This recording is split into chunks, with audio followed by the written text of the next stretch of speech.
Greetings once again, my friends, and welcome back to Drak Reviews. It's been a while, but today we're taking on a game that has been much hyped for and actually received a lot of really good hype in 2018, just as much as it did when it debuted at E3 2017, as we discuss Dragonball FighterZ, developed by Arc System Works, along with published by Bandai Namco, obviously, because it's Dragon Ball, all that stuff.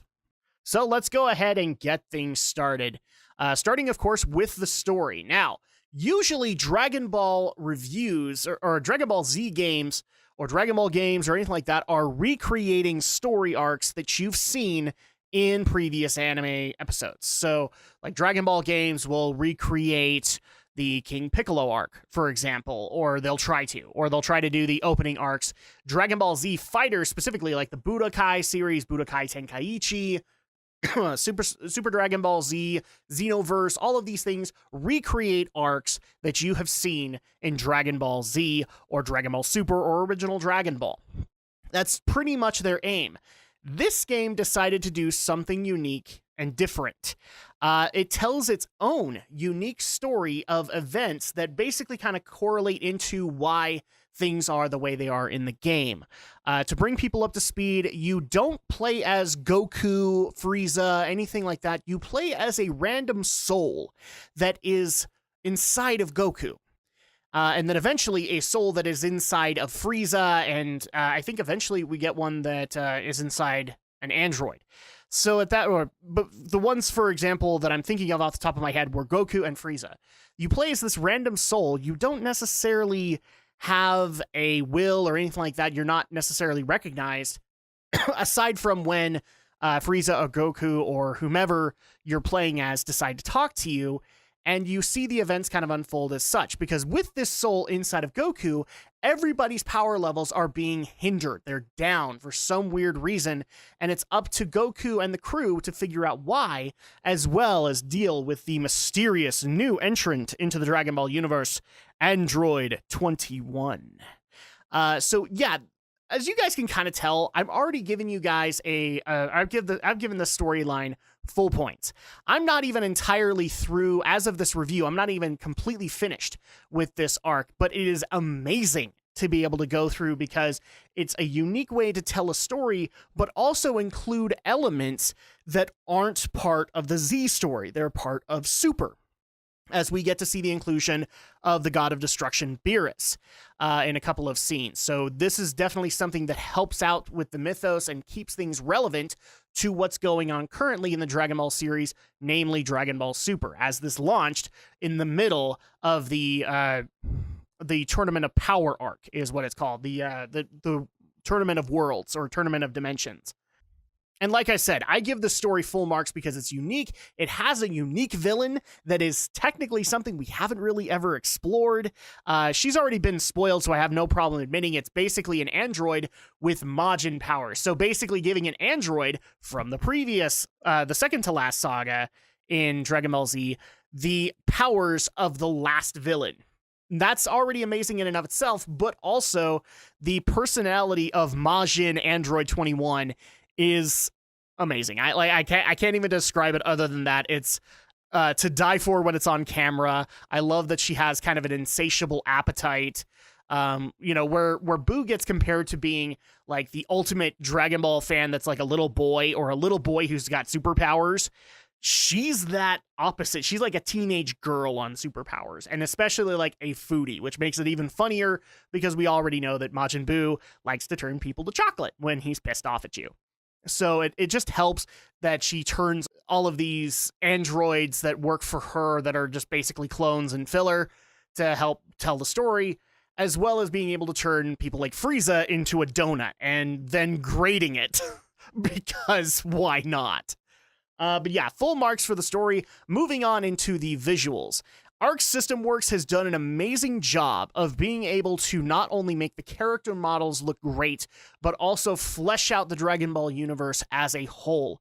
There are a lot of maps, like in fighting games, I tend to have like one or two maps that I absolutely enjoy, And there aren't too many maps to work with in Fighters, but that's because a lot of them have, if you do a lot of destruction to it, it becomes a whole new arena entirely. So like if you nuke somebody in your fight, it then can become a smoldering crater and you have to fight in that area. And frankly, I never got bored of having these transitions because it's Dragon Ball. This actually kind of makes sense. As to the models themselves, I really didn't find a model that looked hokey or out of place or weird, and even past Dragon Ball Z games have had those, like movie villains that don't necessarily look entirely the way they should. They look a little bit more polygonal than they should be. Every character, even the DLC characters that have since come out since its release, look really good and play really well. So full points to visuals. This is an amazing looking game. Gameplay. I'm a fighting game nut, so not only do I like the story mode, but occasionally I like to do the versus mode either with a CPU or with a friend, as you guys saw with my Drak tries with Stephen Romney. And I also did try to do a little bit of online play while I was reviewing this game, and I wish I could come up with a complaint for it, but I really don't have one. The controls themselves, the gameplay system, is spot on for a lot of what Arc System Works has done in the past, where they made a very simplified fighter, but because of its simplicity, you've added a ton of complexity through strategizing. And this system is no different. Being able to execute simple attacks can eventually lead into a big move like a Kamehameha, or you can just continue to do vicious combo attacks, vicious meteor strikes. You don't necessarily have to resort to the big abilities. I was about to say big bang attack. You don't have to resort to those abilities.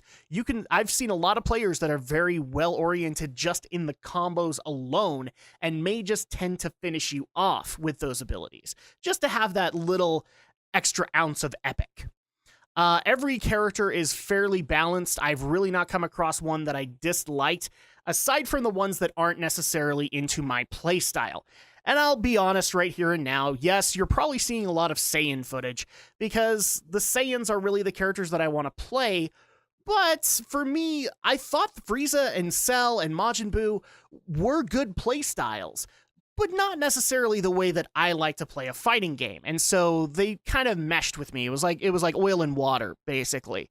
And so I never got into those characters, but I did try, nonetheless. And actually, I did find a villain that I did like in Cell, but that's just because Cell plays a little bit like the Saiyans. So at that point, I was able to get into a more familiar scheme. But I really didn't find any complaints.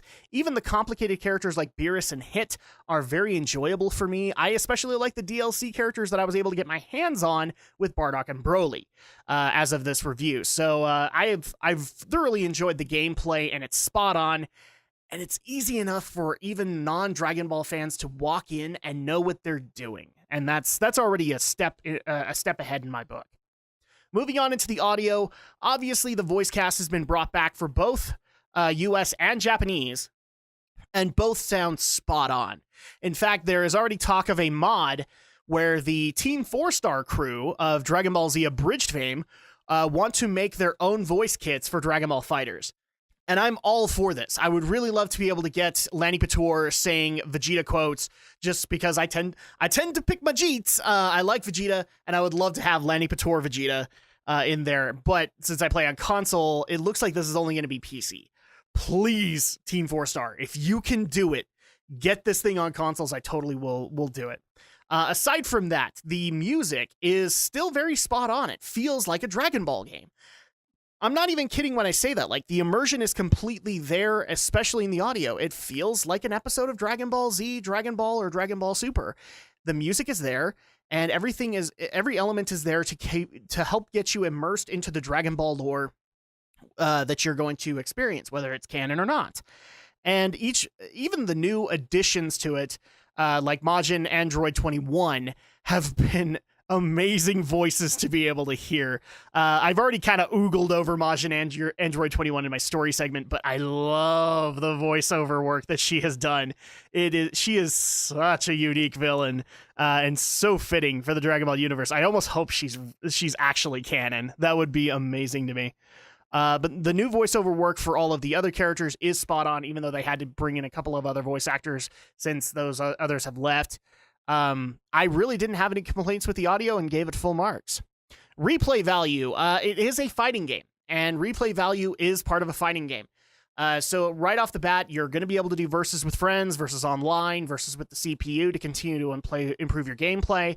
I've even seen people encourage multiple story playthroughs so that you can get unique trophies, achievements, whatever you want to call them, as well as maybe even some additional skins for your lobby characters. And that's really cool. I like that, the fact that they actually try to encourage people to replay the storyline, which a fighting game doesn't necessarily do. So I like that. But the replay value obviously is where the versus is. And already I could tell you guys, like, I've had virtually no problems online trying to get into a queued match. And I just play casual. I'm not even playing ranked. And then also playing with friends, playing with the CPU. None of it has lagged. All of it has been enjoyable. And replay value is very solidly there. Overall presentation, I've been kind of ogling over it this entire video, but yes, this looks, feels, and is a Dragon Ball game. And I've had virtually no complaints with it. Its visuals are there. Its gameplay feels like Dragon Ball. It has that impact while being really simplistic to it. The audio is there with the voice actors doing amazing performances for it, as well as the replay value of just wanting to get that next fight in over and over again. A lot of people actually did ask if I had a problem with the whole 3 versus 3 concept. Not really. I do like the fact that they're adding in features later on where you can have individual players filling in that roster. That sounds really, really cool, so you can team up together. But would I want a 1v1 or a 2v2 game? That'd be cool, but I think Arc System Works has already kind of come out and said it doesn't really work that way. And so I'm okay with that. I have no problem doing a 3v3 in this game. It just feels like Marvel vs. Capcom to me in that sense. Which is why I have absolutely no problem giving Dragon Ball FighterZ a 10 out of 10. It is almost perfect. There are little things that I think can be fixed here and there, but it is a perfect showing and probably the most enjoyable fighting game I have played in years. And guys, I've played Street Fighter V, especially after the arcade mode kind of came out and some more pieces are actually in there. I've played Killer Instinct since then. I've played Mortal Kombat X. I've played a lot of fighting games in current gen, and the most enjoyable that I've been able to play in the last couple of years is Dragon Ball FighterZ. And especially, I've actually been really awesomely surprised when I heard rumors and then got confirmed at E3 2018 that yes, Dragon Ball FighterZ is coming to Nintendo Switch, so I can take my Dragon Ball on the go. You can bet your boots I'm actually going to do that, and I might actually buy the game twice. But as I've been ogling here, I'm guessing you guys are already asking the question, is it worth it? So currently, you can get Dragon Ball FighterZ brand spanking new for $59.99, and it's available for PlayStation 4, Xbox One, PC, and eventually it will be available for Nintendo Switch. I don't think it's available right now. Is it worth the $59.99? Absolutely. If you're a Dragon Ball fan, this is a no-brainer. You should have this game. If you don't, I don't know what's wrong with you. But for a brand spanking new fan, I also have no problem recommending this game wholeheartedly as well. Fighting game fans will be able to enjoy this all out. I mean, after all, there was a reason FighterZ beat a certain other game out. Hint, hint, MVCI. And I'm very happy that it did, because this is the game that MVCI should have been. And it's well worth the $59.99, and I recommend you guys get it as soon as possible. And in fact, join me online. I would love to be able to fight you guys on any platform that you get. Well, I play on PlayStation 4 specifically, but I would love to be able to take you guys on and have a fun match. But that's going to go ahead and do it for this video. Thank you guys so much for watching. Thank you guys so much for your continued love, support, and patience as I get these reviews out. Obviously, I'm not like your regular everyday reviewer. I have to take a little bit more time to be able to go through the product. And of course, I'll be back in time for the next review. Take care.